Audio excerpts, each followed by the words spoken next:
Ku hendak bernyanyi bagi. Amin. Selama ku hidup, ya Allahku, aku hendak bermazmur bagimu. Selagi ku ada, inilah Tuhan, inilah yang ku renungkan setiap waktu. Nyanyian pujian dan pengagungan kepadamu, biarlah manis kau dengar,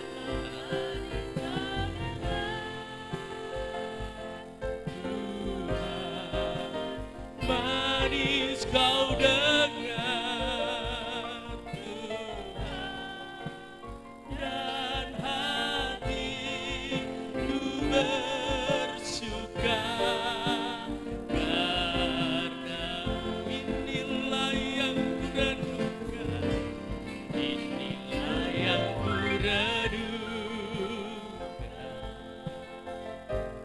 setiap waktu. Nyanyian pujian dan pengagungan kepadamu, biarlah manis kau dengar, Tuhan, manis kau dengar, Tuhan, dan hatiku bersuka karena-Mu. Inilah Tuhan, inilah yang ku renungkan setiap waktu. Nyanyian pujian dan pengagungan kepadamu,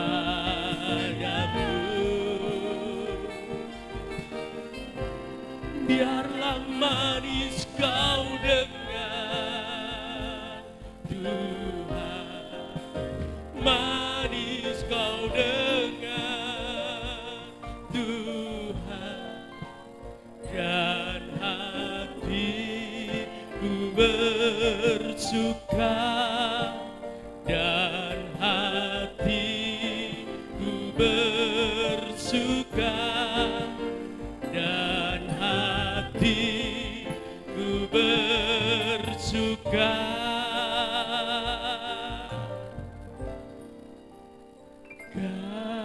karena-Mu.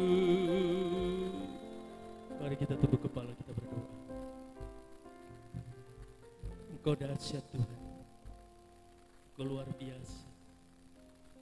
Terima kasih Tuhan buat kesempatan yang indah ini yang Kau berikan kepada kami, sehingga kami boleh datang ke tempat ini Tuhan, boleh hadir di dalam hadirat-Mu Tuhan, untuk menyembah-Mu, untuk memuji-muji Engkau Tuhan, terlebih untuk mendengarkan suara-Mu Tuhan. Terima kasih Tuhan Yesus, terima kasih.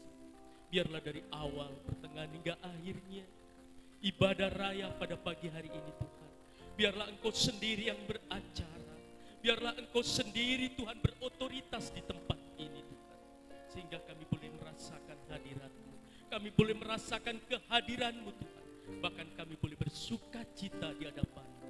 Terima kasih Tuhan, terima kasih. Dari awal, pertengahan hingga akhirnya, kembali Tuhan kami serahkan ibadah raya pada pagi hari ini. Biarlah Tuhan Engkau yang memberkati kami. Di dalam nama Tuhan Yesus Kristus kami juga berdoa buat imam-imam yang bertugas, imam-imam musik, song leader, singer, bahkan sampai pemberitaan firman. Engkau ikat kami dengan rantai kasih-Mu, sehingga kami boleh bersatu, bersekutu, saling mendukung guna hormat dan kemuliaan bagi nama Tuhan. dalam nama Tuhan Yesus Kristus, kami akan sambut ibadah ini dengan sukacita. Haleluya. Amin. Terima kasih saudara, silakan duduk. Haleluya. Salam saudara, selamat pagi semuanya. Bersyukur kita bisa diberikan kesempatan yang indah ini sehingga kita bisa beribadah di tempat ini oleh karena cinta dan kasih Tuhan. Baiklah saudara, mari kita awali ibadah kita dengan satu pujian. Penolong yang kupercaya. Kita punya penolong saudara, penolong yang sangat kita percaya. Kita bersyukur karena kita mempunyai Dia, sekalipun kita harus melewati dengan air mata, tetapi Tuhan akan senantiasa memberikan penyertaan sempurna dan tidak terlambat untuk menolong kita. Penolong yang kupercaya.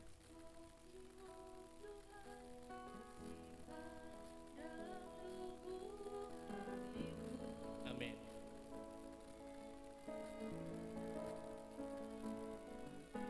Lewati setiap masa, setetes air mata dalam hidupku. Janjimu menopang hidupku, kasihmu menuntun langkahku dalam setiap waktu.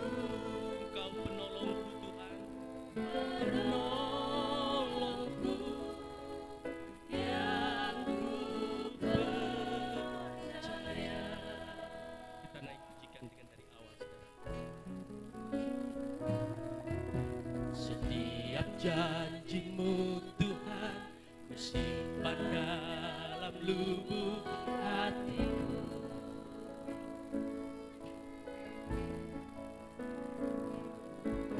Lewati setiap masa, setetes air mata dalam hidupku.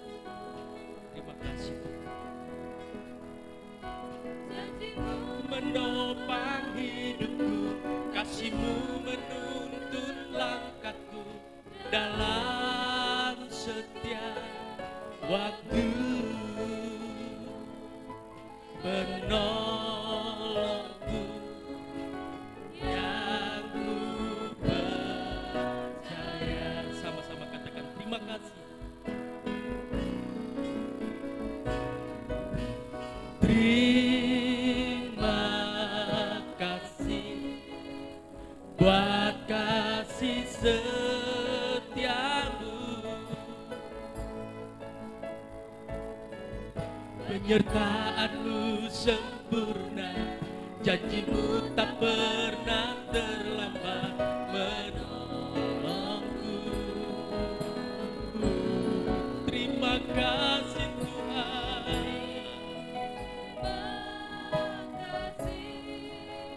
ku berterima kasih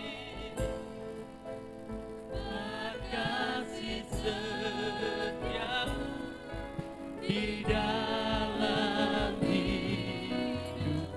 Kembali ke atas, setiap janjimu Tuhan, setiap janjimu Tuhan kusimpan dalam lubuk hatiku. Amin.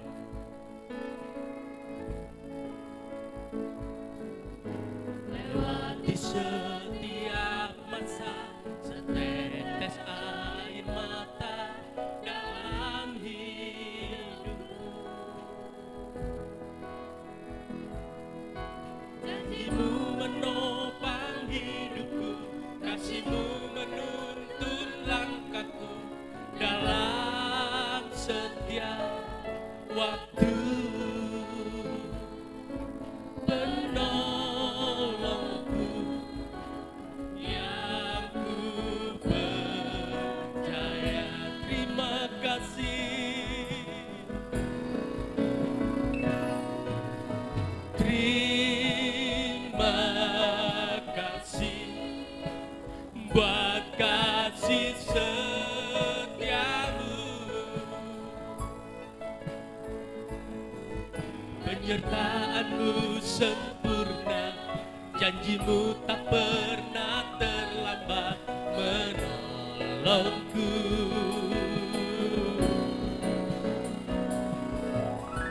Terima kasih, ku berterima kasih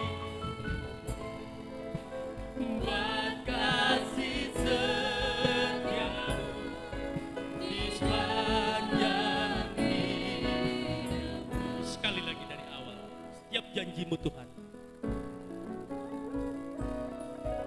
setiap janjimu Tuhan tersimpan dalam lubuk hatiku, biar kami lewati setiap masa, lewati setiap masa, setetes air mata dalam hidupku. Janjimu menopang hidupku, kasihmu menuntun langkahku dalam setiap waktu. Engkau penolongku, hidupku yang ku percaya.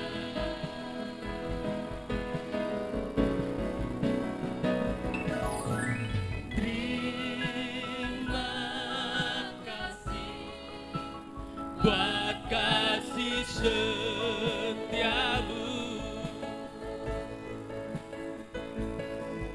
penyertaanmu sempurna, kasihmu tak pernah terlambat menolongku. Terima kasih Tuhan,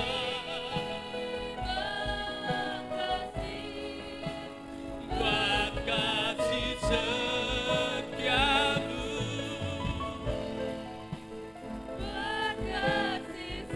amin.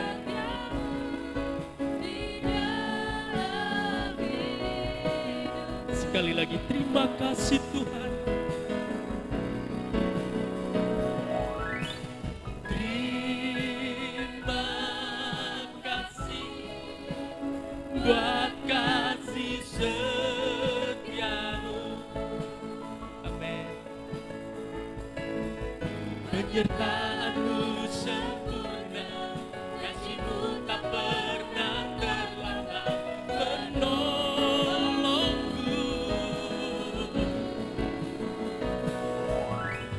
Terima kasih, ku berterima kasih buat kasih setiamu di dalam hidupku, buat kasih setiamu Tuhan, buat kasih setiamu di dalam hidupku, buat kasih setiamu, buat kasih setiamu di dalam hidupku. Penyertaan Tuhan sempurna. Dia tidak pernah terlambat untuk menolong kita. Sebab Dia adalah Allah yang luar biasa, Allah yang tidak pernah meninggalkan kita. Saudaraku yang dikasih Tuhan, saya beri kesempatan yang mau bersaksi untuk kemuliaan nama Tuhan. Ada yang mau bersaksi? Oke, Sony.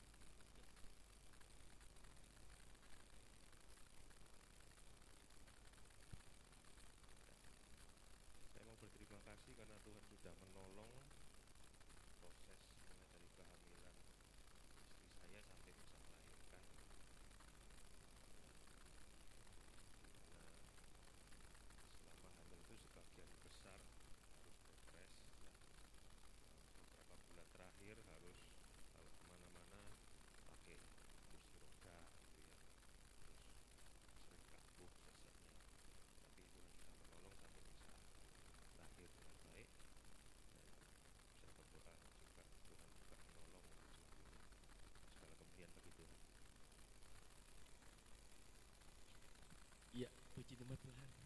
Penyertaan Tuhan betul-betul sempurna dan pertolongannya tidak pernah terlambat.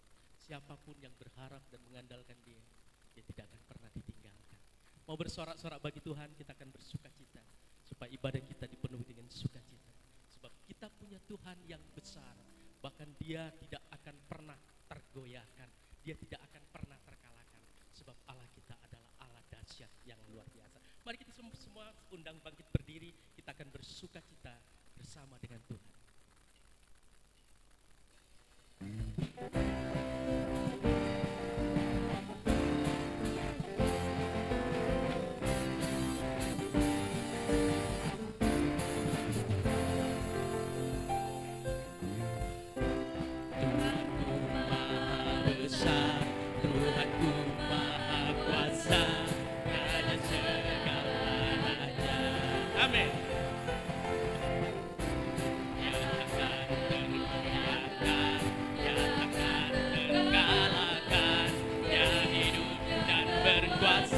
Tuhanku Maha Besar.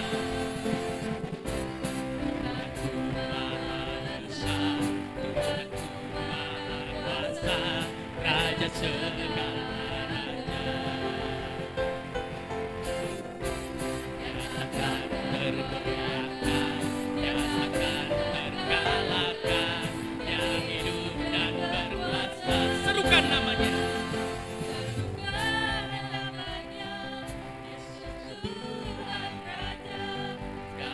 Kuasa tunduk dalam namanya,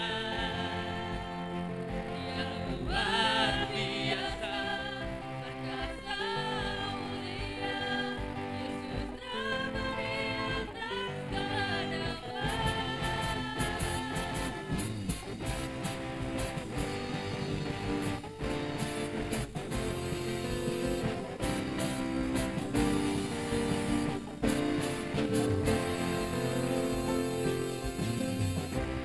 Tuhanku Maha Besar, Tuhanku Maha Kuasa, Raja segala raja.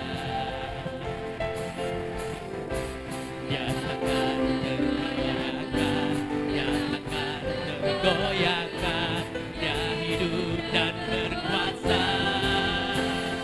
Serukan namanya, Yesus Tuhan Raja. Kuasa tunduk dalam namanya, yang luar biasa, perkasa mulia, Yesus nama di atas segala nama. Tuhanku Maha Besar, Tuhanku Maha Kuasa, Raja segala raja.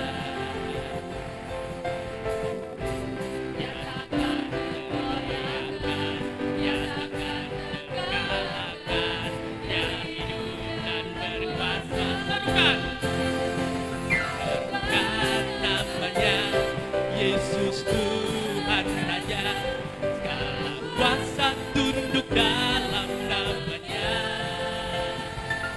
yang luar biasa, perkasa mulia, Yesus nama di atas segala nama. Serukan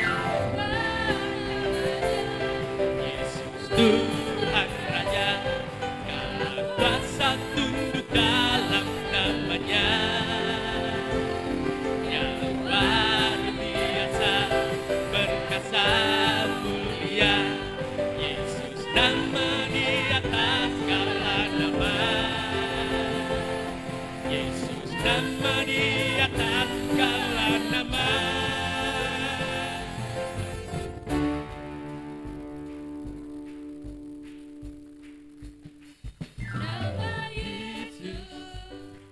Menara yang kuat, nama Yesus, kota benteng yang teguh.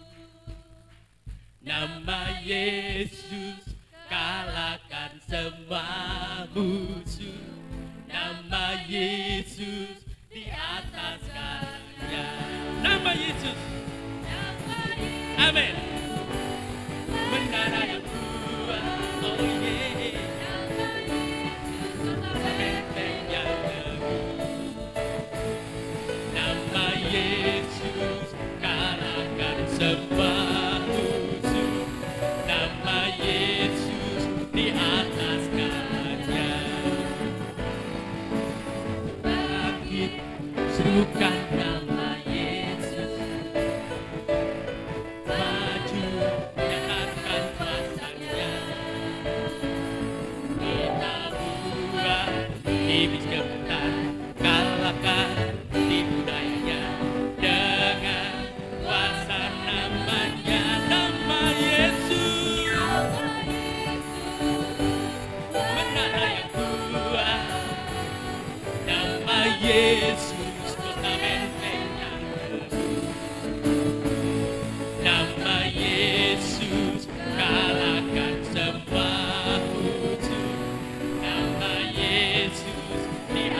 Yesus di atas segala nama. Dia dahsyat dan luar biasa. Tidak ada nama lain yang diberikan kepada manusia di bawah kolong langit ini yang oleh nama itu kita diselamatkan. Oleh nama itu kita memperoleh damai dan sejahtera. Hanya nama Yesus. Dia penolong yang selalu setia. Dia tidak pernah mengecewakan kita. Dia memenuhi segala keperluan kita. Sebab Dia Yesus, Tuhan kita, Raja kita, yang tidak pernah gagal. Segala perkara dah ku tanggung di dalam Dia yang memberi kekuatan. Tuhan Yesus penolong dan sahabat. Tetap percaya Tuhan setia. Segala perkara dapat ku tanggung di dalam Dia yang memberi kekuatan. Tuhan Yesus penolong dan sahabat. Tetap percaya Tuhan setia. Segala perkara dapat ku tanggung di dalam Dia yang memberi kekuatan. Tuhan Yesus penolong dan sahabat.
yang memberi kekuatan. Tuhan Yesus penolong dan sahabat. Tetap percaya Tuhan setia. Kami bersyukur bahwa kami memiliki Engkau, Allah setia, Allah yang benar, Allah yang penuh kasih dalam kehidupan kami yang penuh kelemahan. Bahkan Engkau memberikan kekuatan-Mu dalam kehidupan kami, agar kami tertolong dan kami juga mampu untuk menolong. Dan nama Tuhan dipermuliakan, disaksikan di dalam kehidupan anak-anak Tuhan. Engkau setia, Engkau yang mengenal akan segala kebutuhan kami. Dan Engkau Allah yang benar-benar tidak pernah mengecewakan bagi orang yang mentaati akan perintah-Mu.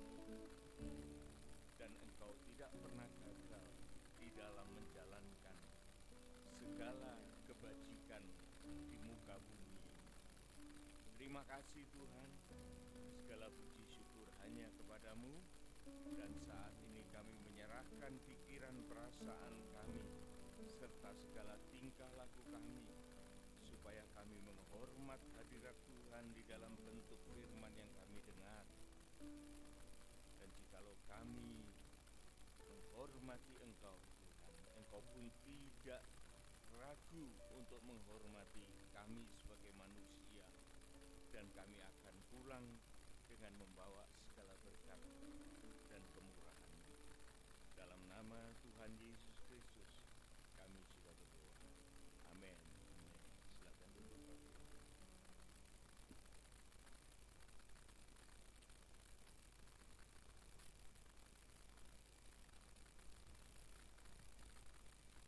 Dari tempat yang penuh bahagia Allah, saya menyampaikan selamat pagi dan shalom.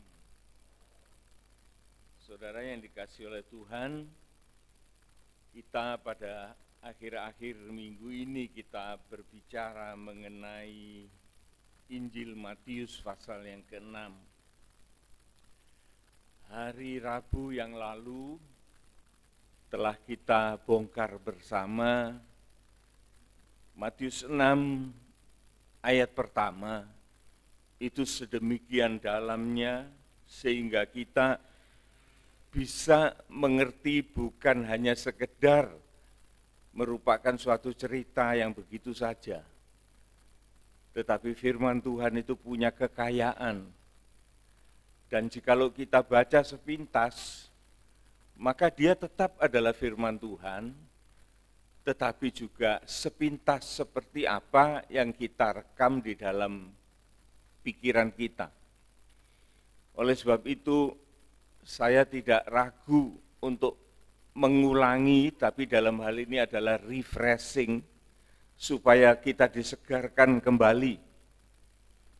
Kita beribadah itu cuma 1 jam untuk mendengarkan firman Tuhan, sedangkan kita di rumah, di luar, di tempat pekerjaan, dimanapun kita berada, kita itu berada di tempat itu berjam-jam. Sehingga kalau kita tidak berani untuk mengulang, maka segala apa yang pernah kita dapat itu akan sirna, akan pupus. Bukan karena firman itu tidak kuat, bukan. Tetapi karena manusia kita ini yang lemah. Itu pun Tuhan sudah menolong kita dengan Roh Kudus yang selalu mengingatkan kita akan firman Tuhan. Tetapi sebagai manusia kita harus mengakui, termasuk saya, kalau saya tidak membaca Alkitab, maka saudaraku bisa-bisa semua itu mendadak lenyap dari pikiran itu. Oleh karena kuasa kejahatan itu ingin memperebutkan kita, menguasai pikiran dan perasaan kita, dan kuasa-kuasa yang bukan dari Allah itu akan membuat kita menjadi orang yang sepertinya menjadi liar, tidak mengenal kebenaran Tuhan. Oleh sebab itu perlu kita selalu membaca firman Tuhan. Mari kita membaca, saudaraku, Matius pasal yang ke-6, ayat yang pertama sampai dengan yang ke-4. Oleh karena perikop ini, saudaraku, membuat kita mengerti bahwa di dalam kita mengikut Tuhan, kita ini punya tugas. Dan ini baru berbicara salah satu tugas atau kewajiban. Ya. Dan kewajiban lain itu masih menanti, menunggu. Tetapi kita bersabar karena Tuhan akan memberikan kesempatan kepada kita untuk kita melakukan hal-hal yang dari Tuhan. Matius pasal yang ke-6 ayat yang pertama dan seterusnya. Matius pasal 6 ayat yang pertama. Hal memberi sedekah. Hal memberi sedekah.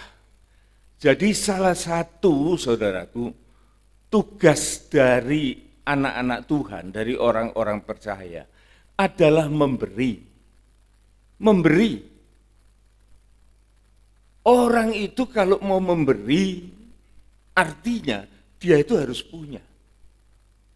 Kalau dia tidak punya, tidak mungkin dia itu akan memberikan sesuatu. Ini logikanya, saudara. Jadi betapa bahagianya kalau kita ini orang Kristen ini bukan disuruh minta-minta, tetapi disuruh memberi. Tuhan yang nyuruh, Tuhan yang tanggung jawab, Tuhan yang harus nyangoni kita baru kita bisa beri. Kalau Tuhan nyuruh beri, tapi kita tidak pernah disangoni, tidak punya sesuatu untuk diberikan, ini kan main-main. Tetapi Tuhan itu tidak pernah main-main. Apa yang dia katakan, harus dia jalani, harus dia perbuat, harus dia kerjakan itu dengan kenyataan. Oleh sebab itu, saudaraku, biar orang mengatakan, ya seringkali saya dengar, waduh, itu teologi kemakmuran. Ya memang kita tidak mengarah ke sana. Tetapi itu saya yakin, saudaraku, kalau ada orang Kristen yang betul-betul dia itu berpaut, berpegang kepada janji Tuhan, Tuhan tidak akan biarkan orang ini menjadi orang kere, orang melarat. Sedikit-dikitnya dia harus punya sesuatu. Punya di sini bukan hanya punya harta, tetapi punya goodwill, punya kemauan yang baik. Itu datangnya dari Allah. Sehingga ia bisa menjadi orang-orang yang diandalkan di dalam setiap kebutuhan di muka bumi ini. Tuhan membuat kita, saudaraku, menjadi orang yang punya kemampuan. Tapi kita akan baca dulu di dalam Matius ini. Berikutnya. Ingatlah, jangan kamu melakukan kewajiban agamamu di hadapan orang, supaya dilihat mereka. Karena jika demikian, kamu tidak beroleh upah dari Bapamu yang di surga. Iya, Tuhan dengan tegas mengatakan, ingatlah, eling, ingat, apa itu? Remember, ya. Tapi bukan itu katanya itu.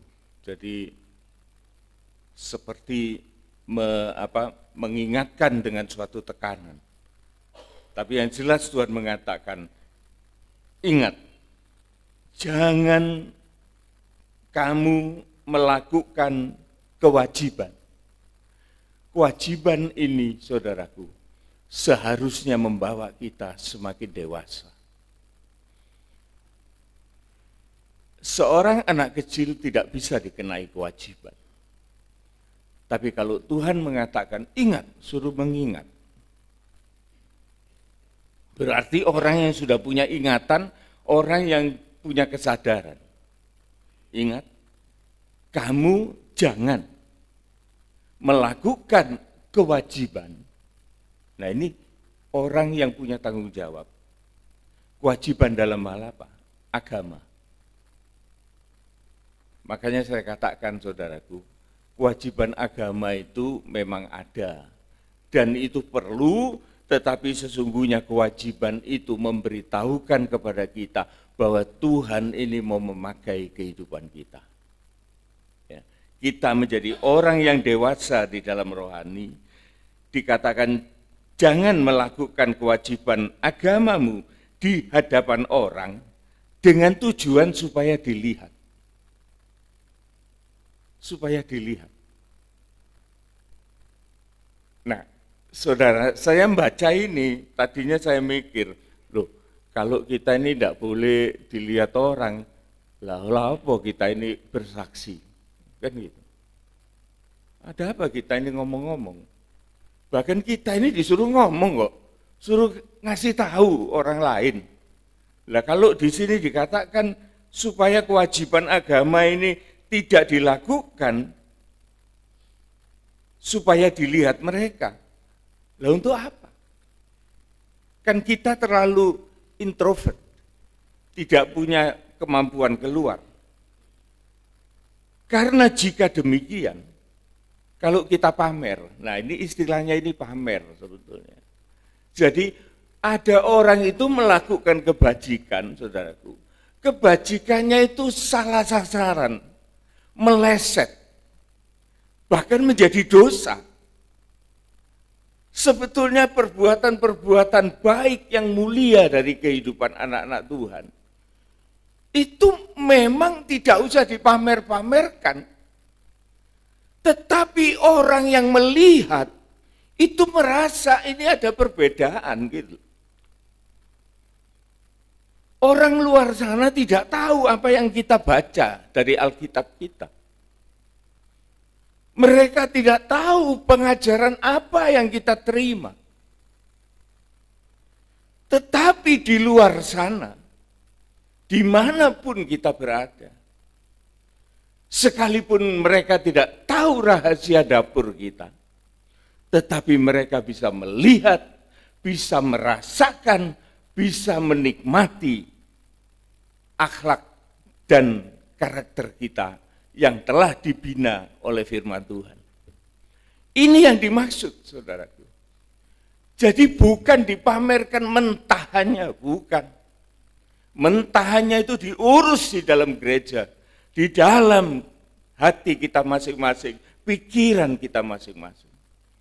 Tetapi yang matang itu berupa perbuatan-perbuatan baik, yang itu harus menjadi saksi dari orang-orang di sekitar kita, masyarakat di sekitar kita.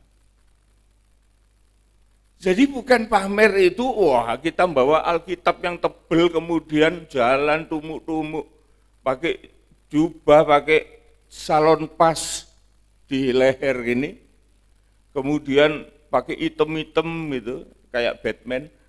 Bukan itu.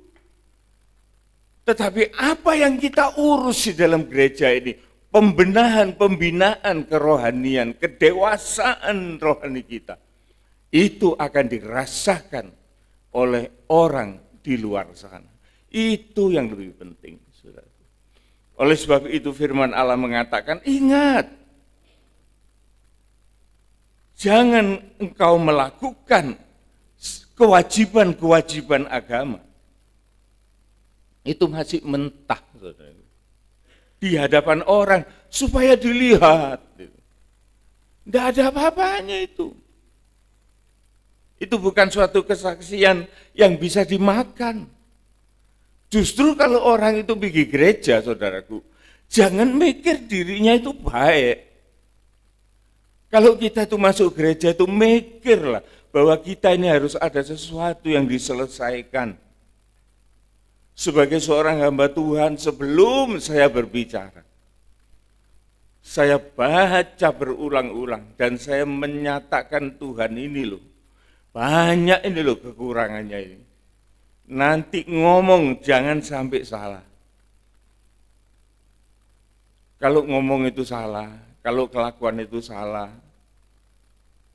maka tidak cocok dengan apa yang direncanakan oleh Tuhan, maka itu merupakan sesuatu yang memalukan buat Tuhan. Saya mau mampir sebentar, supaya hal ini bisa jelas di dalam gereja Tuhan.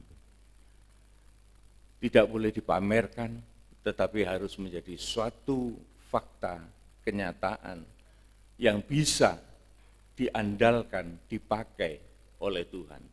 Kita beralih sebentar ke 1 Timotius 3. 1 Timotius 3, ayat yang pertama dan seterusnya. 1 Timotius pasal 3 ayat yang pertama. Syarat-syarat bagi penilik jemaat. Ini orang-orang yang dewasa, yang dipercaya oleh Tuhan, yang dipakai oleh Tuhan untuk menyelenggarakan ibadah. Ya, tapi bukan ibadah pameran. Ibadah yang betul-betul dilakukan oleh orang-orang yang bertanggung jawab, orang-orang yang dewasa. Ini supaya jemaat bisa mengenali, mengetahui, mengerti, dan tidak memikirkan yang lain, membuat kita menjadi cerdas. Ya. Terus, benarlah perkataan ini, orang yang menghendaki jabatan penilik jemaat menginginkan pekerjaan yang indah. Pekerjaan-pekerjaan di dalam jemaat Tuhan itu adalah pekerjaan-pekerjaan yang indah.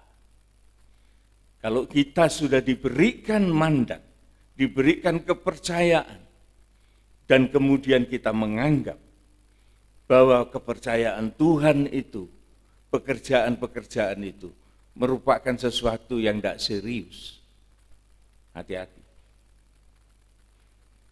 Karena saya mengatakan, saya masih ingat, bahwa Tuhan itu yang memberi kemauan di dalam hati kita. Kalau kita mau, maka Tuhan memberikan pekerjaan itu kepada kita. Kalau kita mau melayani, mau mengambil bagian pekerjaan itu, Tuhan memberikan keikhlasan di dalam kehidupan kita. Sehingga kita bekerja, melayani dalam sukacita, tidak ada omelan, tidak ada sungut-sungutan, tidak ada bantah-bantahan. Suasana sejahtera, damai itu ada di dalam pikiran dan hati kita. Tetapi manakala orang itu, saudaraku, tidak memahami hal ini, dan melayani Tuhan itu hanya dianggap sebagai suatu yang iseng, motivasinya sangat rendah, timbang nganggur. Mati enggak kalau kayak gini? Kalau orang melayani Tuhan, kenapa kamu mau melayani? Ya, timbang nganggur di rumah. Ini sesuatu yang sangat tidak berkenan pada Tuhan. Tetapi kalau kita mau melayani, saudaraku, maka firman Tuhan mengatakan, menghendaki pelayanan itu, ini adalah pelayanan atau pekerjaan-pekerjaan yang indah. Bukan pekerjaan dunia loh, saudaraku. Pekerjaan dunia itu tidak salah, tetapi motivasinya ialah mendapat income. Mendapat income. Tetapi melayani Tuhan itu mendapatkan sesuatu yang lebih dari income itu, yang dalam bentuk materi, yaitu kemuliaan. Seorang hamba Tuhan itu dihormati karena apa? Karena dia itu memberitakan firman Tuhan. Kalau seorang hamba Tuhan itu tidak menyampaikan firman Tuhan, jadi apa ya? Tidak jadi apa-apa. Oleh sebab itu, saudaraku, saya sebagai seorang gembala, itu memikirkan orang-orang yang dipakai Tuhan, supaya mereka itu juga mendapat bagian kehormatan yang datang dari pelayanannya. Kalau saya sebagai seorang gembala kemudian menyumpel orang itu, untuk dia tidak boleh bergerak, nanti menjadi saingan. Waduh, bodoh banget saya ini, saudara. Tetapi sebaliknya mereka ini harus bergerak, harus punya jati diri sebagai seorang hamba Tuhan. Saya yakin itu, saudara, dan itu tidak salah. Oleh karena seorang hamba Tuhan itu, dia dihormati oleh karena dia menyampaikan firman Tuhan. Ada sedikit pengalaman, saudara. Pengalaman saya di Jatiroto, pada waktu itu kan tidak usah saya sebutkan namanya, ada pengerja-pengerja baru yang masih muda-muda di Jatiroto. Jemaat-jemaat kan tidak kenal sama dia, dan dipikir itu hanya pelayan-pelayan dari pendeta untuk noto musik, untuk apa gitu. Nah, saya kaget, saudaraku. Suatu saat saya itu mendengar ada seseorang yang berbicara setengah membentak. Saya lihat, oh orang itu kenapa? Dia tuding itu orang pengerja itu korbannya itu ditutup. Saya perhatikan, ya sudah. Saya tidak mungkin untuk menghalangi perkataan itu, ya sudah, tutupan. Tetapi Tuhan menegur saya dalam hati. Lihat, seorang hamba Tuhan, dia tidak pernah mendapat kehormatan apabila ia tidak diberikan kesempatan untuk dia bisa bergerak. Saya tertegur dengan kata hati ini. Dan kemudian saya mengambil keputusan. Sejak saat itu kewajiban saya untuk memberikan kesempatan kepada mereka-mereka ini, untuk mereka itu bisa menyampaikan firman Tuhan. Mengapa? Karena saya tahu betul mereka tidak akan mendapat penghargaan apa-apa apabila mereka itu tidak menyampaikan firman Tuhan sebagai seorang hamba Tuhan. Selamat datang.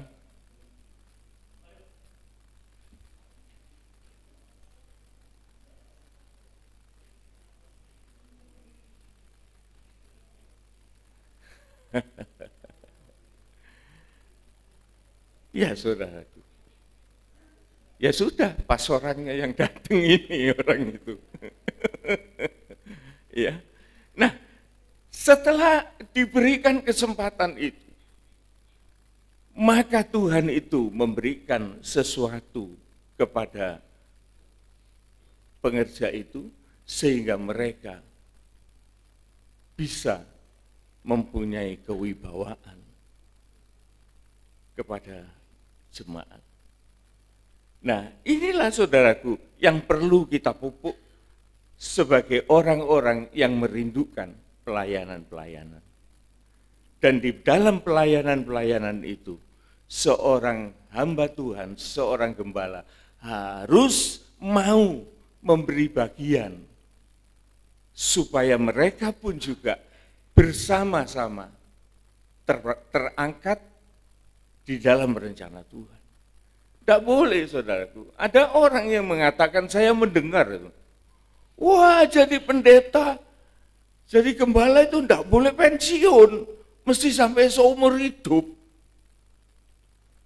Saya terima itu, tapi saya lihat, kamu ini siapa? Dia itu owner, saudaraku. Dia itu founder, seorang pendiri. Saya bisa memaklumi orang ini. Mengapa?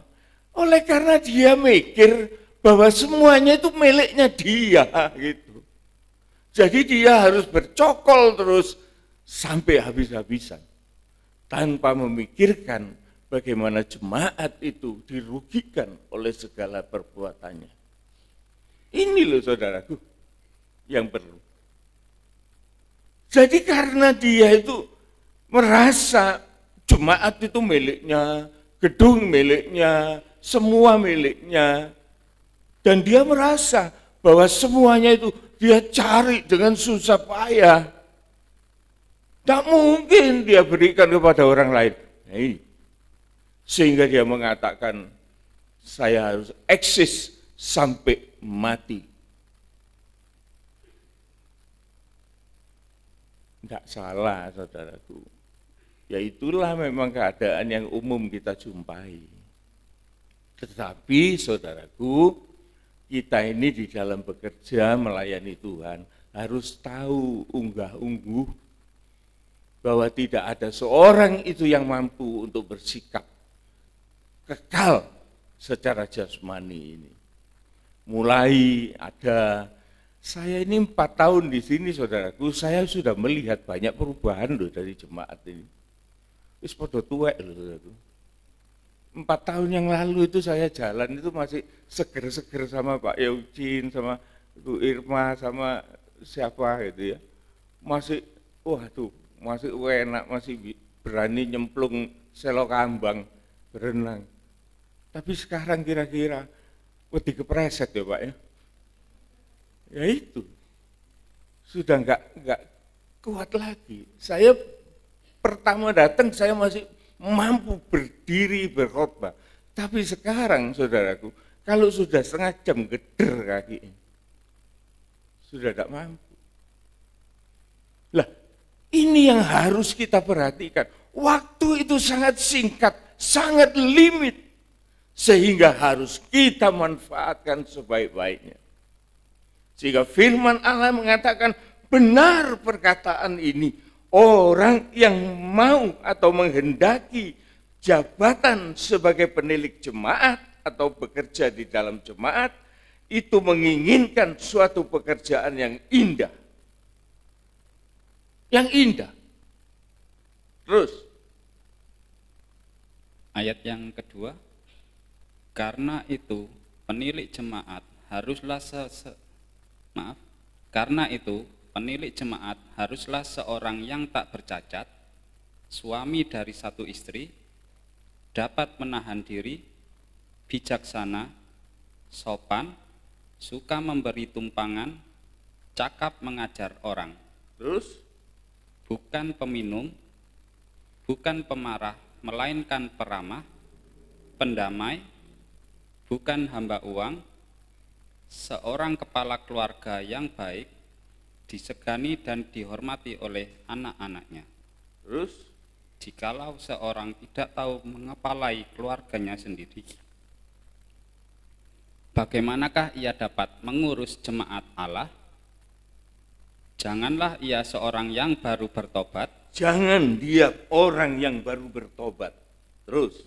Agar jangan ia menjadi sombong. Dia akan menjadi sombong, punya potensi menjadi sombong. Kasihan saudaraku.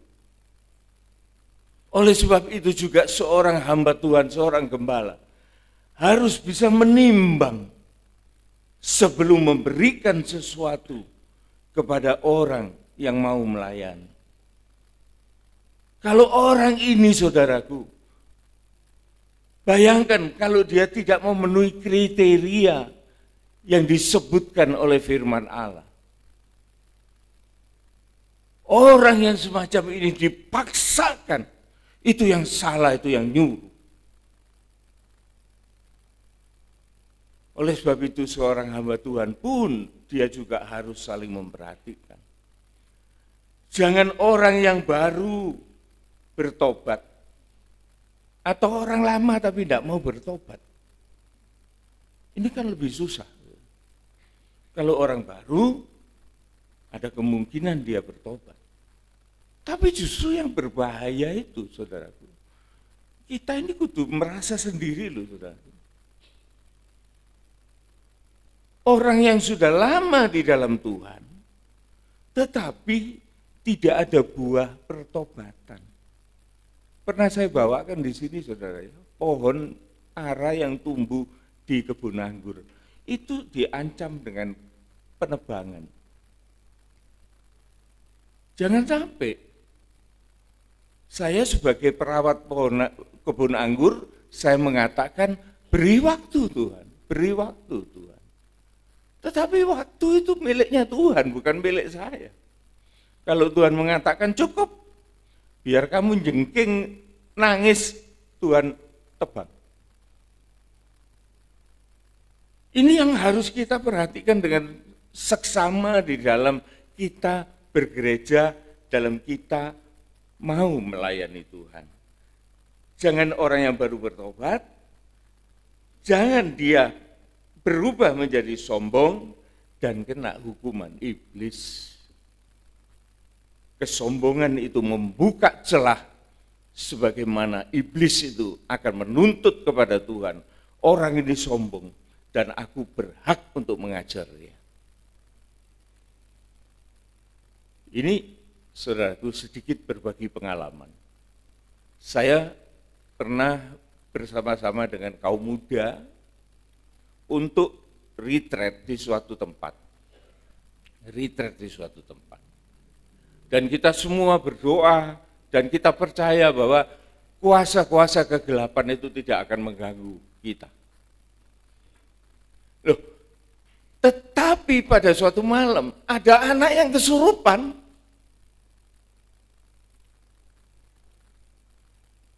Saya ingin tahu kenapa kok bisa sampai kayak gini. Padahal Tuhan beserta kita. Tetapi ternyata saudaraku, anak ini melakukan suatu tindakan yang sombong. Ada arca-arca yang dikeramatkan itu dipermainkan. Dibuat jemuran, dikasih celana. Ini kan tindakan-tindakan sembrono ini. Biarpun itu berhala, biarpun itu setan, iblis, tetapi dia bisa dipakai oleh Tuhan untuk mengajar orang. Ya ini. Bisa dicobai iblis. Oleh karena kesombongan. Dan dia diingatkan, jangan ditaruh di situ, karena itu kehormatan orang-orang setempat. Wah, enggak apa-apa, taruh. Malamnya kesurupan. Baru saya mengerti, anak ini melakukan suatu pelecehan, kesombongan terhadap pihak lain. Yang Tuhan pun tidak suka diperlakukan semacam itu. Maka jikalau anak ini membuka celah, peluang, dia menganggap semuanya itu tidak punya kuasa, maka Tuhan izinkan kuasa itu dinyatakan dan anak itu kesurupan. Oleh sebab itu saudaraku, kita hati-hati ya.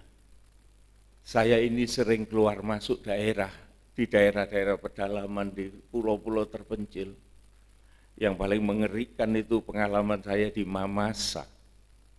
Mamasa pada tahun yang sudah 10 tahun lebih saya ke sana.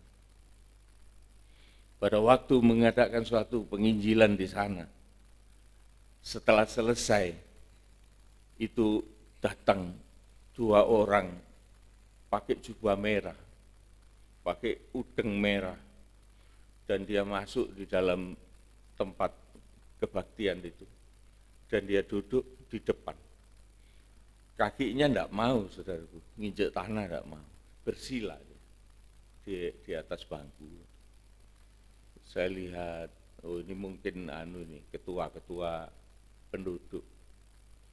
Tetapi setelah selesai ibadah itu, saya kan enggak kenal.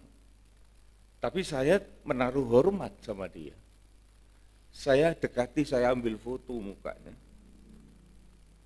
Orang-orang heran lihat-lihat, ada apa kamu deket-deket itu? Loh, saya mau ngambil foto aja. Lama saya tanya, kepingin tahu, siapa sih orang itu? Orang itu dukun yang tersakti di kampung ini. Mudah-mudahan orang itu mengatakan, kamu bisa pulang dengan selamat. Coba saudaraku, kan kaget kalau dikatakan begitu. Tapi saya mengatakan dalam hati, saya tidak berbuat jahat kepada dia. Tuhan akan menyertai saya oleh karena saya tidak melakukan sesuatu yang jahat kepada orang-orang ini. Dan saya hormati dia. Nah, sungguh saudaraku, pada waktu saya sudah selesai dengan teman-teman, mau turun dari gunung, itu tadi naiknya di gunung itu saya tidak tahu saudaraku, saya pingsan di atas. Tetapi pada waktu mau turun saya bilang, aduh tidak sanggup saya turun gunung kayak gini. Sehingga kami sewa kuda di situ dan naik kuda. Jadi koboi itu naik kuda. Pada waktu naik kuda itu jalan di celah-celah batu-batu yang aneh-aneh itu bentuknya itu. Kemudian pemandu kuda itu mengatakan, Pak, jangan ngomong-ngomong ya. Diam aja ya, jangan rame-rame. Kita akan lewat di tempat yang paling angker. Ya, saya bilang ya sudah, saya akan diem, tidak ada gawe ini kalau apa ngomong gitu. Lewat gitu. Sampai akhirnya ya aman-aman aja. Karena saya tetap di dalam keadaan prihatin, saya berjalan bersama dengan Tuhan dan saya merasa bahwa saya tidak mengganggu siapapun. Turun, akhirnya turun sampai turun gunung, sampai di jalan. Ada yang tanya saudaraku di bawah sana. Loh kamu bisa selamat ya turun di bawah ya? Loh iya kenapa? Wah hebat. Tapi kamu belum tentu bisa pulang. Singkat cerita saudaraku, semuanya itu berjalan dengan lancar, tidak ada masalah. Sekalipun orang-orang di sana itu sangat yakin bahwa dukun-dukun ini menahan kami untuk tidak bisa pulang.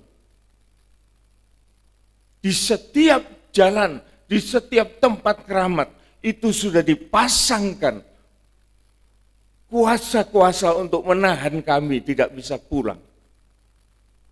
Sampai akhirnya kami pulang ke rumah. Itu pun masih ada yang telepon, kamu sudah sampai mana? Sudah sampai rumah. Lu kamu bisa pulang, nggak bisa, kenapa enggak? Jadi saudaraku, orang-orang yang masih belum matang, dia akan memperlakukan segala sesuatu itu dengan sembrono. Sekalipun itu berhala-berhala, jangan kita mencari masalah dengan hal-hal itu.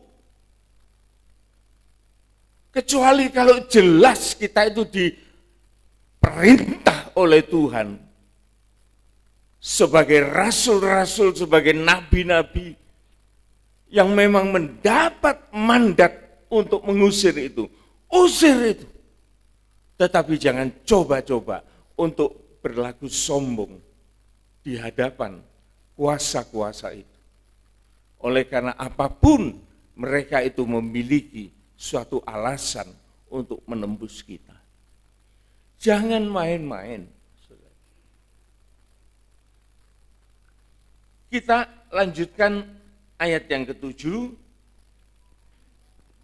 Ayat yang ke-7, hendaklah ia juga mempunyai nama baik. Hendaklah ia juga mempunyai nama baik. Di luar jemaat. Di luar jemaat. Agar jangan ia digugat orang dan jatuh ke dalam jerat iblis. Iya.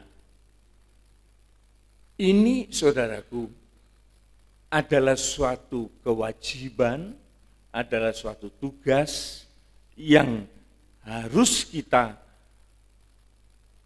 tidak usah dipamer-pamerkan, tetapi kita bisa dilihat orang di dalam segala tingkah laku dan perjalanan hidup kita. Ya. Ayat yang ke-10.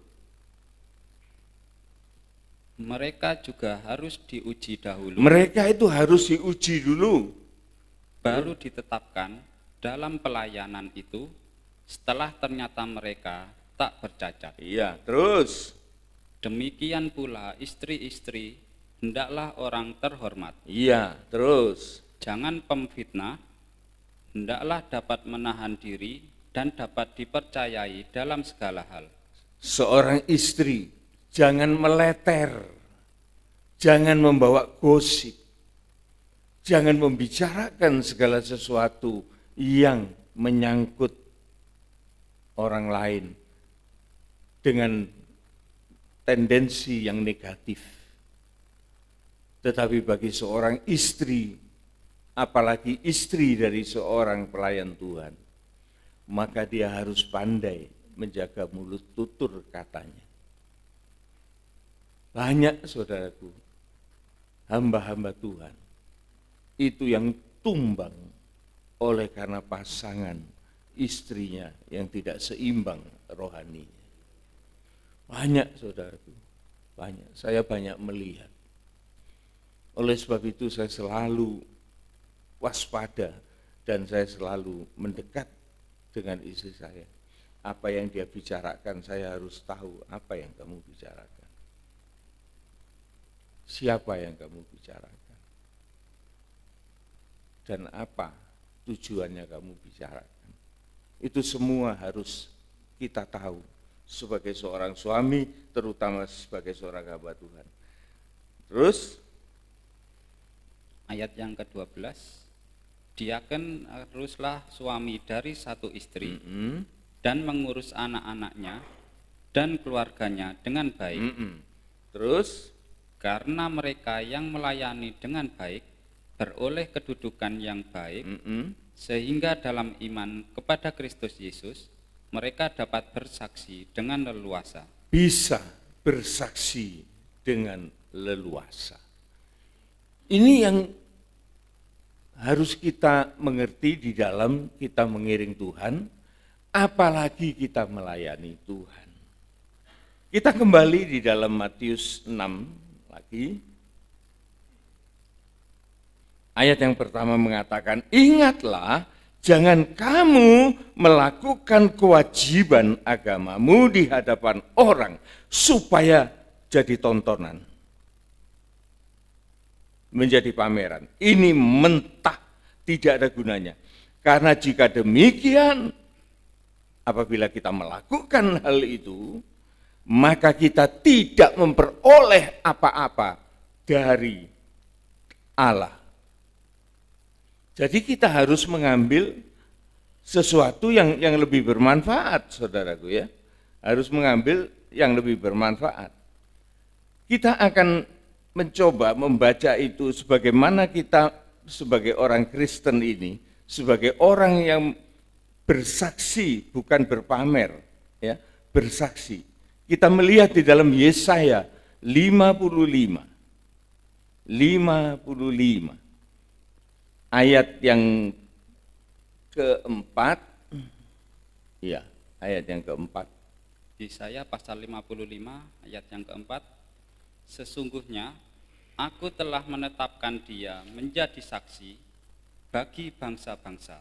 Iya, justru kita ini akan dilihat bukan hanya secara nasional, tetapi secara internasional. Kesaksian kita itu tidak cuma hanya di dalam gereja, tetapi di luar gereja, di kota, di negara, sampai di daerah luar sana. Kita akan menjadi saksi. Sesungguhnya aku ini sudah menetapkan kamu atau dia menjadi apa? Menjadi saksi. Bagi siapa? Bagi bangsa-bangsa. Untuk apa? Menjadi seorang raja. Seorang raja ini apa? Orang yang punya kewibawaan, orang yang menang atas dosa. Baru jadi raja. Tidak ada raja itu kalah, itu tidak ada. Tapi raja itu selalu berkemenangan dan pemerintah bagi suku-suku bangsa mendapat suatu kemuliaan dan kemampuan untuk memerintah. Ayat yang kelima mengatakan, sesungguhnya engkau akan memanggil bangsa yang tidak kau kenal. Ini menjadi saksi yang luar biasa, saudaraku. Memanggil bangsa-bangsa yang tidak kau kenal. Dan bangsa yang tidak mengenal engkau akan berlari kepadamu. Kenapa? Tertarik, ada sesuatu yang indah di dalam kehidupan kita. Ya.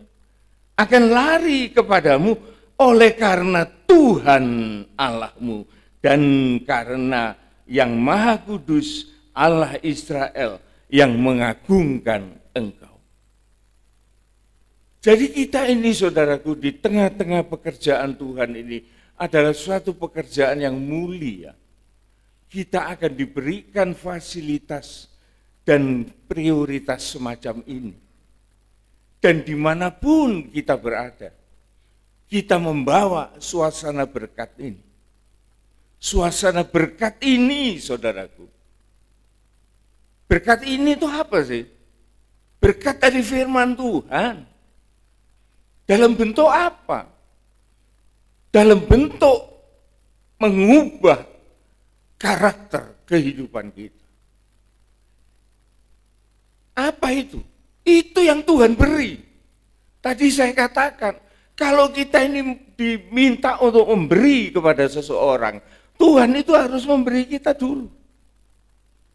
Baik itu merupakan suatu finance, suatu materi, tetapi bisa juga suatu kehidupan yang sudah diubahkan oleh Tuhan, mempunyai sikap dan sifat seperti firman Tuhan yang didengar, maka orang itu dimanapun dia berada akan menjadi rahmat bagi alam semesta ini.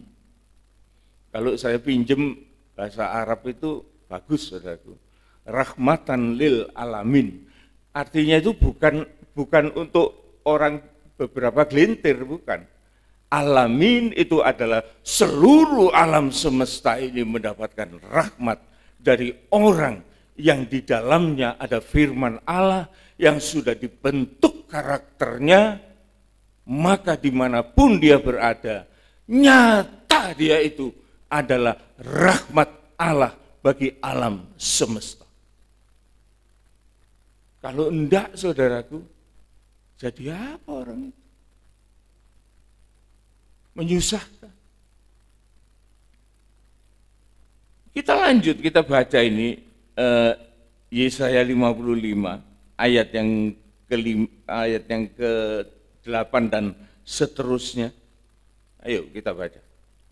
55 ya. Sebab rancanganku bukanlah rancanganmu. Nah, ini rancangan Tuhan, saudaraku, yang mau diterapkan di dalam kehidupan orang-orang percaya. Ini bukan rancangan manusia. Kalau rancangan manusia itu cuma pameran. Tetapi rancangan Allah itu supaya kita terkait untuk menjadi bagian dari berkat yang bisa diberikan kepada orang lain. Memberi. Ingat saudaraku, salah satu kewajiban kita ialah kita harus mampu memberi. Tetapi sekali lagi saudaraku, jikalau kita mau memberi itu harus kita punya lebih dulu. Dan di dalam proses kita memiliki itu saudaraku, banyak jalan yang harus kita tempuh. Terutama bagi kita yang merindukan untuk masuk di dalam pelayanan. Jangan main-main. Kalau orang itu sudah punya pelayanan, berarti sudah ada kepercayaan Tuhan. Kemudian oleh karena masalah-masalah yang sebetulnya itu tidak ada kait-mengkait dengan hal itu. Ngapain gitu loh. Kecuali kalau ada yang terkait dengan pelayanan, dengan gembala, dengan itu pun juga jangan sampai terjadi, saudara. Harus saya katakan dengan jujur, harus dengan terus terang. Kita itu boleh pindah gereja, boleh, tidak ada yang larang, tidak ada yang maksa. Dari tadi saya katakan, jangan sampai seorang gembala itu merasa jemaat ini punya siapa? Punya Tuhan. Nah kalau dia mau pindah, itu kehendak bebas. Yang Tuhan pun juga tidak menghalangi. Tetapi saya perlu ngomong, saudaraku. Alasannya apa? Alasannya itu cuma satu loh, saudaraku. Alasannya ialah dia tidak bisa bertumbuh di dalam gereja ini. Kalau memangnya dia sudah tidak bisa bertumbuh di dalam gereja ini, jangan lama-lama di sini. Dan kalau dia pindah gereja, alasannya pun cuma satu.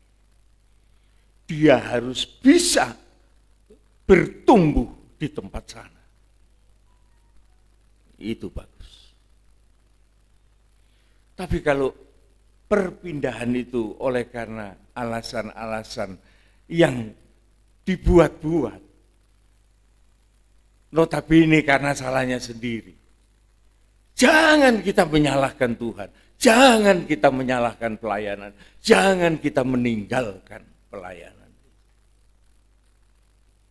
Ini yang dimaksudkan menjadi berkat. Ya. Ayat 5, ayo. Sebab rancanganku bukan rancanganmu, kata Tuhan. Dan jalanmu itu bukan jalanku. Demikian firman Tuhan. Terus? Seperti tingginya langit dari bumi. Seperti tingginya langit dari bumi. Demikianlah tingginya jalanku dari jalanmu. Iya, terus? Dan rancanganku dari rancanganmu. Iya.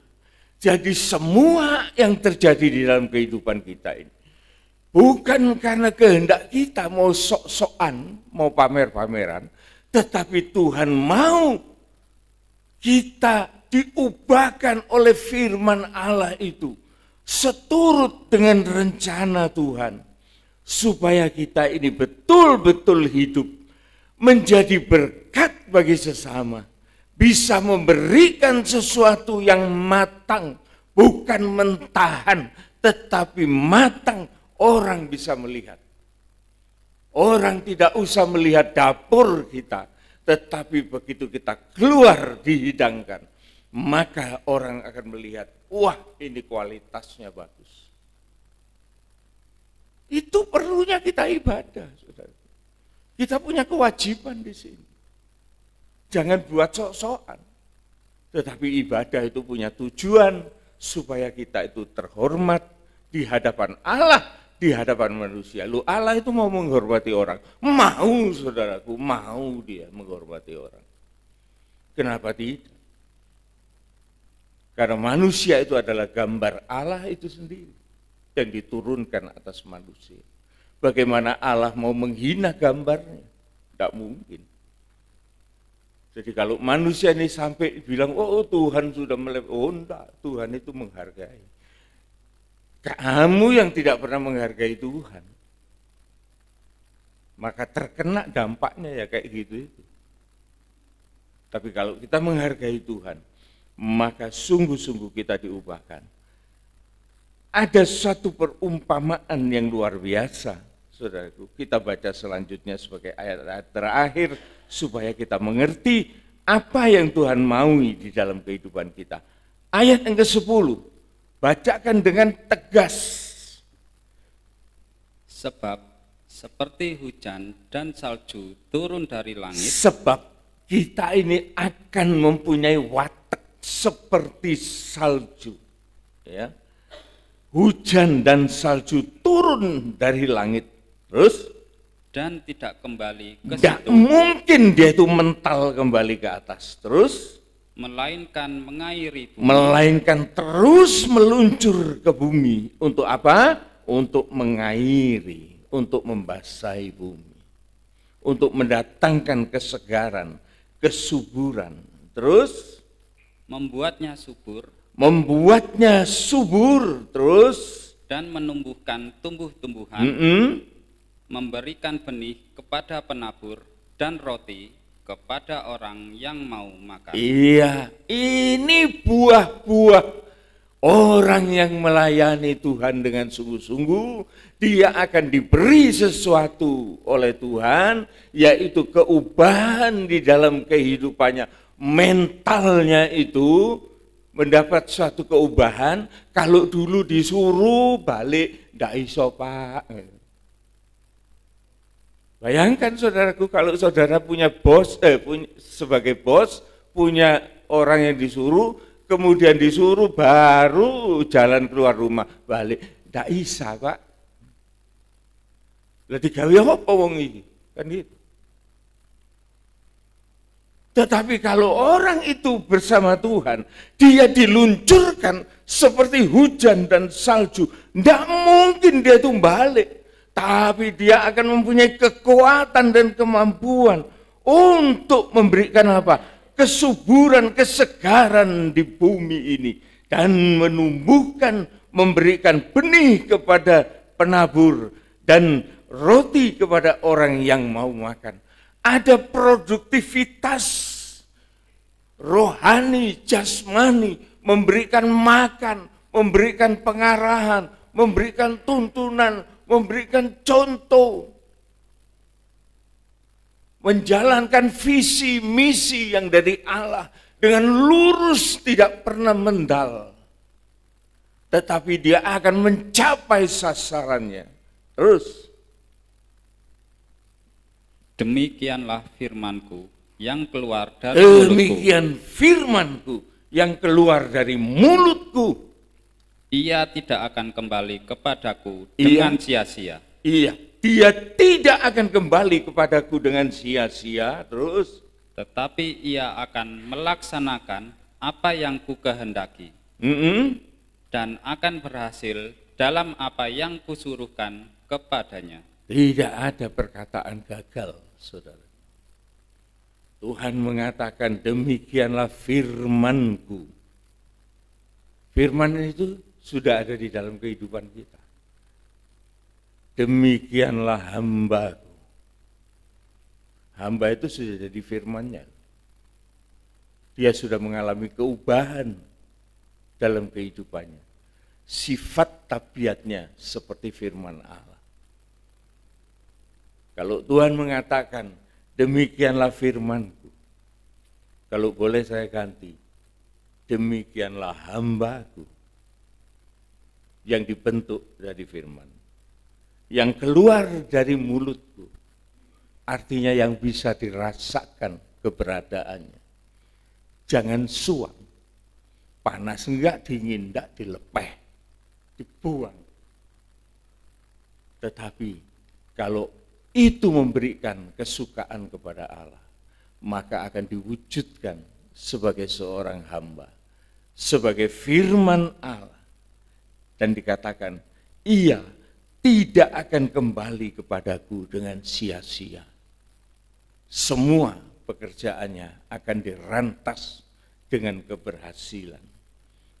Tetapi ia sebaliknya akan melaksanakan apa yang aku kehendaki, kata Tuhan. Dan ia akan berhasil dalam segala apa yang aku suruhkan, aku perintahkan, aku tugaskan kepadanya. Ini saudaraku, kupasan dari Matius 6 ayat yang ke-1 ini, supaya kita selalu mengingat, jangan kita melakukan hanya sekedar kewajiban di hadapan orang supaya jadi tontonan. Jangan sedemikian, karena jikalau itu yang kita lakukan, maka kita tidak memperoleh sesuatu dari Allah yang di surga. Sehingga kita boleh mengambil dan meneliti rencana Allah di dalam kehidupan kita, supaya kita menjadi matang, menjadi dewasa di dalam kerohanian kita, dan kita mengalami satu pelayanan yang indah, yang tidak boleh kita anggap sebagai sesuatu yang serampangan, yang sembrono, saenae, dan kemudian kalau kita mengiring Tuhan, melayani Tuhan, jangan sampai punya motivasi yang rendah, timbang nganggur. Ini sangat menyakitkan. Tetapi kalau kita mau melayani Tuhan, memang kita ingin Tetapi keinginan itu harus diuji. Apakah itu keinginan memang dari diri sendiri? Kalau keinginan itu dari sendiri, capek saudaraku, saudara tidak akan berlanjut. Tetapi kalau keinginan itu datang dari Tuhan, kita bisa merasakan ada suatu kerinduan untuk melayani. Dan Tuhan itu konsisten dengan apa yang dijanjikan, dan Dia pasti akan memberikan pekerjaan. Kalau pekerjaan itu kita layani dengan sungguh-sungguh, maka Tuhan itu memberikan keikhlasan dari dirinya. Dan manusia yang diberi keikhlasan Tuhan itu, maka dia akan menjalankan segala perintah Tuhan dengan penuh keikhlasan. Tidak pernah ngomel. Dan juga Tuhan mengubahkan kehidupan ini terus menerus sampai dia menjadi manusia yang dibentuk dari firman Allah, dan dia menjadi hamba Tuhan yang betul-betul sebagai anak panah yang tajam, dan dia dilepaskan, dia tidak akan meleset dan dia tidak akan kembali dengan sia-sia. Sebab ia seperti hujan dan salju turun dari langit dan tidak akan kembali mendal ke langit, melainkan ia langsung turun mengairi bumi, membuatnya subur dan menumbuhkan tumbuh-tumbuhan. Artinya juga menyangkut kehidupan makhluk-makhluk ternak dan lain sebagainya. Dan ia menghasilkan benih, bukan hanya keluar untuk sekali, tetapi dia akan menghasilkan benih. Untuk siapa? Untuk orang-orang lain yang ingin melayani kepada penabur, dan roti makanan kepada orang yang membutuhkan makan. Wah, saudaraku, kalau Tuhan berbuat ini di dalam kehidupan kita, itu sungguh anugerah yang luar biasa. Saudara, marilah kita memikirkan apakah pengiringan kita, pengikutan kita ini punya suatu tujuan, yaitu melayani Tuhan. Kalau kita mau melayani, maka kita harus siap untuk memberi. Dan kalau kita memberi, maka Tuhan itu akan memberi terlebih dahulu. Ya, kita akan nyanyikan sebuah nyanyian. Pemain musik silakan.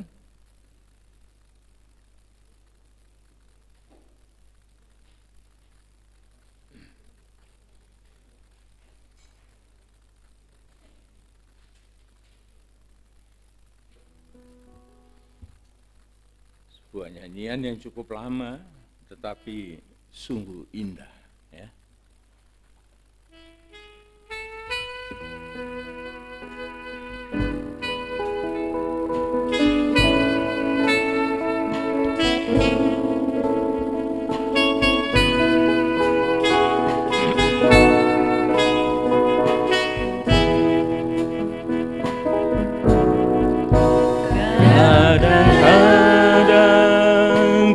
Rasa pedih di hati ketika ku memberi sambil mengasihi,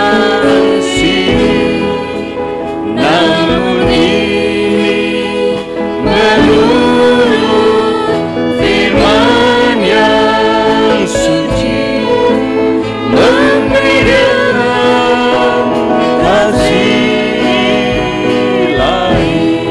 refrain.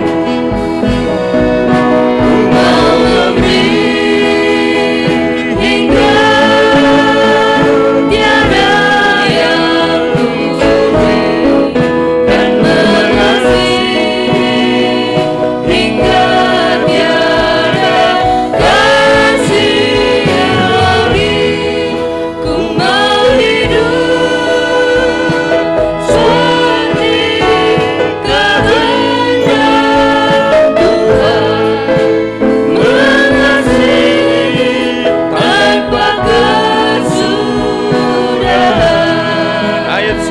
bait satu.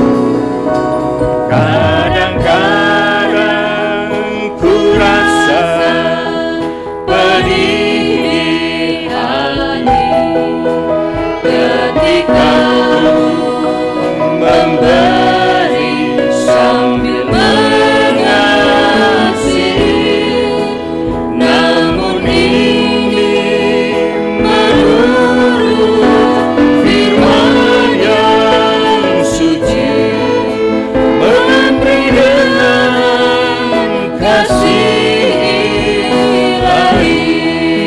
Tuhan. Dia tunjukkan jalan menuju kehidupan yang hanya dicapai dengan jalan kematian. Dia mengasihi dengan berkorban jiwa yang ditanggung atas Golgota.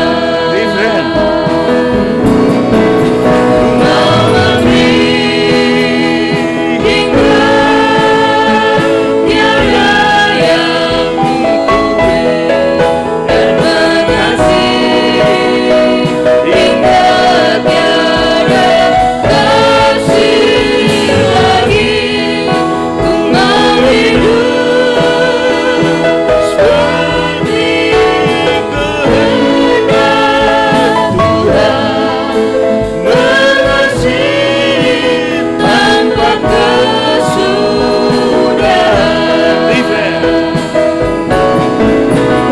Mau memberi hingga tiada yang kuberi dan mengasihi hingga tiada kasih lagi. Ku mau hidup seperti kehendak Tuhan, mengasihi tanpa kesudahan. Ku mau mengasihi, ku mau memberi. Mau memberi hingga tiada yang kuberi dan mengasihi hingga tiada kasih lagi. Ku mau hidup seperti kehendak Tuhan, mengasihi tanpa kesudahan.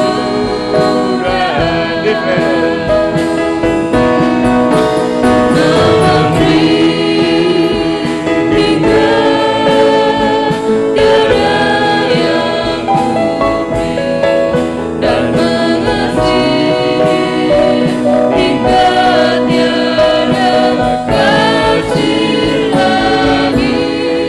Ku mau hidup seperti kehendak Tuhan, mengasihi tanpa kesudahan. Different. Saya minta dengan hormat Saudara Daud untuk pimpin doa. Tiada yang kuberi dan mengasihi hingga tiada kasih lagi. Ku mau hidup seperti kehendak Tuhan, mengasihi tanpa kesudahan. Mari sidang jemaat Tuhan. Allah Bapa kami yang bertahta dalam kerajaan surga, Allah yang maha baik, Allah yang maha kuasa, yang memberikan kami kesehatan sampai pada pagi hari ini. Kami bersyukur ya Tuhan, kami sudah mendengarkan firman bahwa kami harus memberi seluruh kemampuan kami, dan juga kami tidak boleh ria, tidak boleh sombong atas apa yang sudah Tuhan berikan dalam kehidupan kami. Karena kami mengetahui satu hal, bahwa apapun yang ada dalam kehidupan kami semua adalah titipan, semua karena Tuhan yang ikut intervensi di dalam setiap pekerjaan kami ataupun apa yang kami dapatkan. Kami bersyukur ya Tuhan, tidak ada satupun yang dapat kami sombongkan, tidak ada satupun yang dapat kami banggakan. Kami hanya berbangga bahwa kami menjadi anak-anak Tuhan. Terima kasih Tuhan Yesus, terima kasih.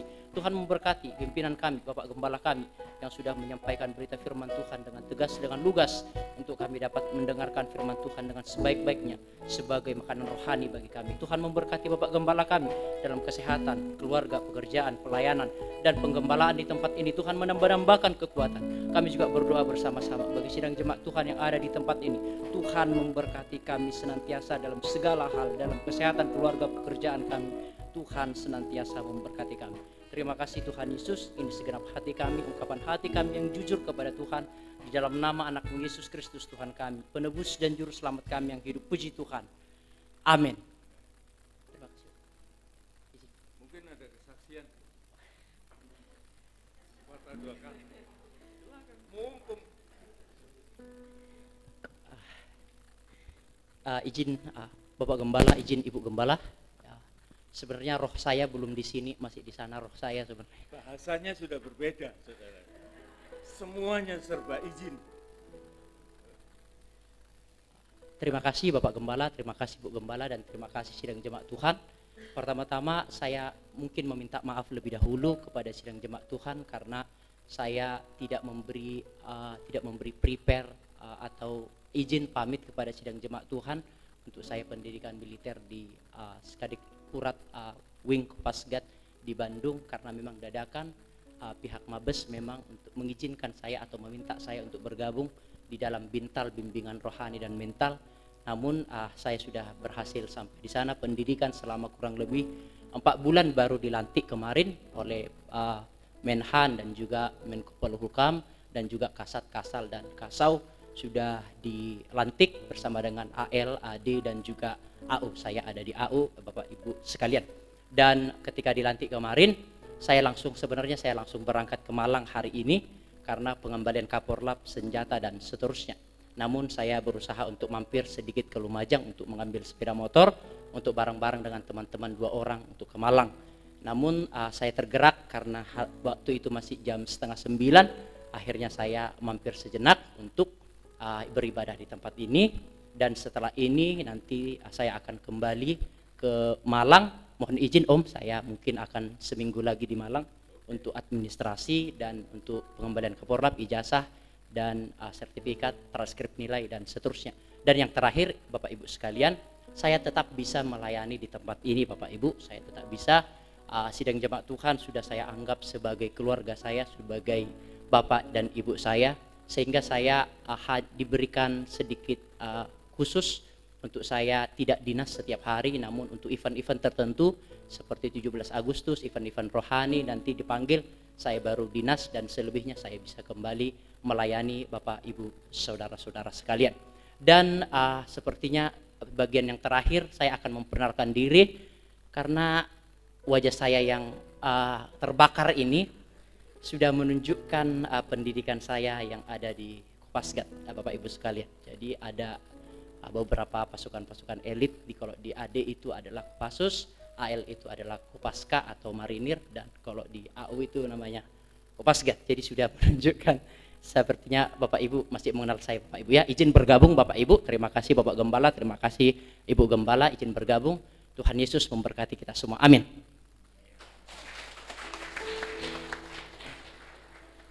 Yaitu istilahnya masuk condro di muko. Enggak tahu dia orang Batak. Condro di muko enggak ngerti. Kawah ya, kawah condro di muko. Di situ tempatnya Gatut Koco, itu yang dilatih otot kawat, balung besi, keringet cuka.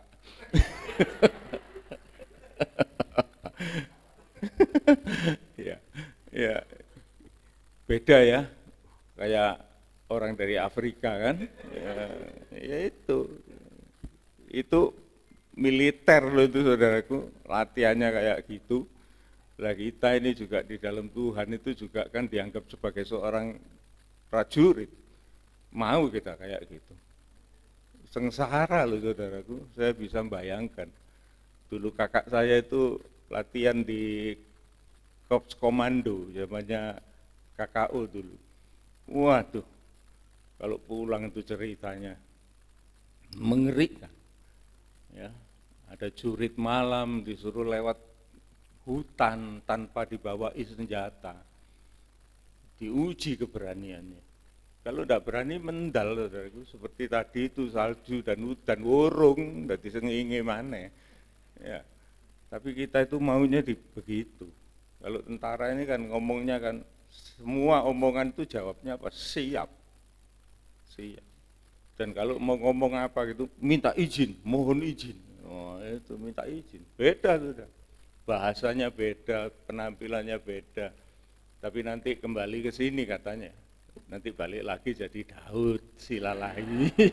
Ya. Puji Tuhan. Ada pengumuman? Silakan. Saya akan bacakan warta gereja dalam 1 minggu ke depan. Namun sebelumnya kami mengucapkan banyak terima kasih atas kehadiran Bapak Ibu yang sudah setia beribadah dan melayani bersama-sama dengan kami. Kiranya Tuhan Yesus memberkati. Ibadah kita akan berjalan seperti biasa. Hari Senin ada ibadah doa pagi yang akan diadakan jam 5:30 pagi di gereja kita tercinta. Untuk hari Rabu ada ibadah pendalaman Alkitab yang akan diadakan jam 5 sore. Untuk hari Sabtu ada ibadah kaum muda yang akan diadakan jam 5:30 sore. Dan untuk hari Minggu akan diadakan seperti biasa ibadah raya jam 8 pagi dan akan dilayani oleh tamu dari Surabaya. Dan akan dilanjutkan sorenya ada ibadah sekolah minggu jam 4 sore. Dan juga ada permohonan doa yaitu Elisa, putri dari Ibu Supriyatin yang dalam keadaan kritis. Dan untuk pengumuman selanjutnya, setelah ibadah ini ada latihan paduan suara. Sekian warta gereja dan pelayanan selanjutnya saya serahkan kepada Bapak Gembala.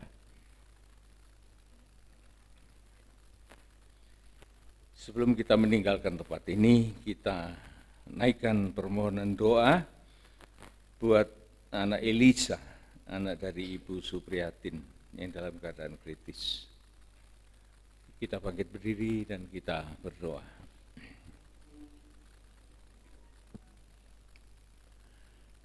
Bapa di dalam surga, sebelum kami meninggalkan tempat ini, kami berdoa bagi anak Elisa yang di dalam keadaan kritis.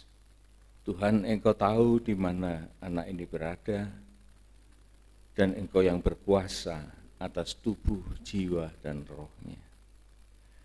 Biarlah sidang jemaat-Mu di tempat ini, Tuhan, bersama menyatukan hati berdoa buat anak ini, supaya kemurahan Tuhan berlaku atas kehidupan anak ini, dan Engkau bermurah hati memberikan pemulihan atas kesehatannya.